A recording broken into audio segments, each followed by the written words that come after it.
చాలా మంది ఆశీర్వాదాల కోసం దేవుని వెతుకుతుంటారు. ఇప్పుడు ఒక సంఘానికి నేను వెళ్తున్నానంటే ఎందుకు వెళ్తున్నారు తెలుసా? సంఘానికి అక్కడ ఏదో ఎరేస్తే వెళ్తారు. ఇక్కడ ఏదో కొబ్బరి నూనె మహత్యం ఒకటి పెట్టాం అనుకోండి, ఇక్కడ రేపటి నుంచి జనాలు ఖాళీ ఉండదు మనకు కూడా. ఎందుకు?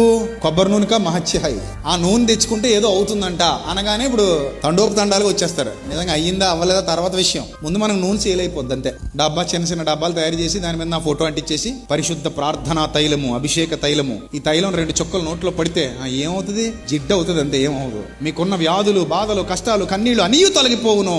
200 అనగానే మనకేమనిపిస్తుంది? అబ్బా అక్కడ ఏదో స్పెషల్ డబ్బా ఉందంట, ఆ డబ్బా తెచ్చుకుంటే నూనె డబ్బా, మనకున్న రోగాలన్నీ తగ్గిపోతాయంట. విశ్వాసం డబ్బా మీద కదయ్యా, ప్రభు మీద ఉండాలి. డబ్బాలో ప్రభు దూరడు, ప్రభు నీలో హృదయంలోకి వస్తాడు నేరుగా. విశ్వాసం ప్రభు మీద పెట్టుకో, డబ్బా మీద కాదు. అర్థమైందా? ఇది ఒరిజినల్. నేను ఇలా ఒరిజినల్ గా మాట్లాడతా, కానీ యథార్థవాది లోక విరోధి. మీరు అలా చెప్పేస్తే ఎట్టగయ్యా అంటారు. మీరు అలా చెప్పకూడదు. మరి చెప్పకపోతే నేను కూడా డబ్బా దుకాణం పెట్టాలి, ఇంక వేరే దారి లేదు. మరి ఇప్పుడు ఆ డబ్బా దుకాణం పెట్టడం కరెక్టా? డబ్బా దుకాణం పెట్టమని చెప్పాడా దేవుడు? చెప్పలేదు.